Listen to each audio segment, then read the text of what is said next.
It might seem peculiar. Bees living at the beach. But this is their home, and they spend the spring building their perfect beach condos. At their local watering hole, they're not actually having a drink. They're collecting water as a raw material. They slurp it into a pouch in their abdomen called a crop. They can carry 1/6 of their weight in water, hauling it to the side of this cliff in Northern California. Now that's a view.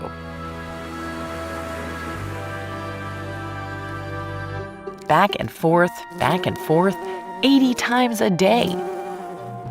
They're building their nests from the cliff's mix of sand, clay, and gravel, spraying water to soften it up.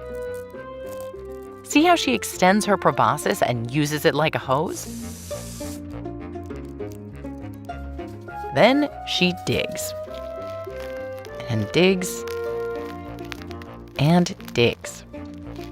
They're digger bees. The females build their nests side by side in what's called an aggregation.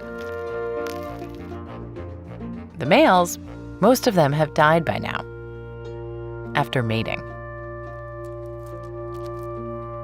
The females work peacefully, most of the time. Hey, make your own nest. Some even make sandcastles, shaping the earth they dig out into a turret. To do that, they pat down the wet gravel with the tip of their abdomen.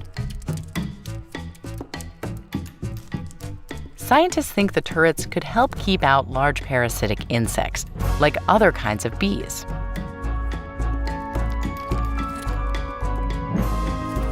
This cratered landscape isn't unusual. Most of the world's bee species, 70%, nest underground. The nest opening leads to a burrow a couple of inches long. At the bottom, she digs holes called brood cells. She will lay an egg in each one. But first, she needs to stock up on food for her future offspring.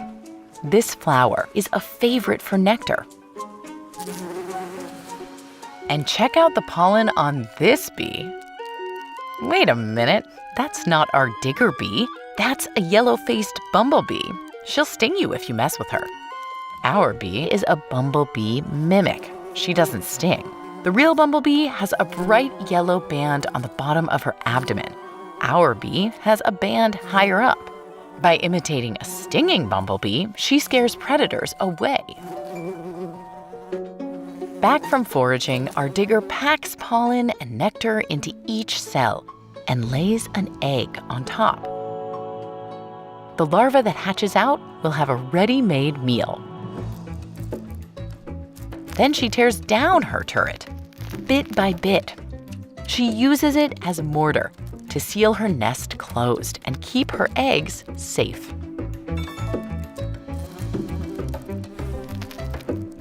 After finishing a couple of nests, the bee's brief, hard-working life comes to an end. The beach will be her final resting place, and next year, the ever-shifting sand will bear witness to her young emerging from their nests. Hi, it's Laura here with a riddle for you. Why does a Mexican jumping bean jump? Watch our episode to find out. And a special thank you to Lawrence Harris, whose generous monthly support on Patreon helps make Deep Look possible. If you want to support us too, there's a link in the description. Thanks.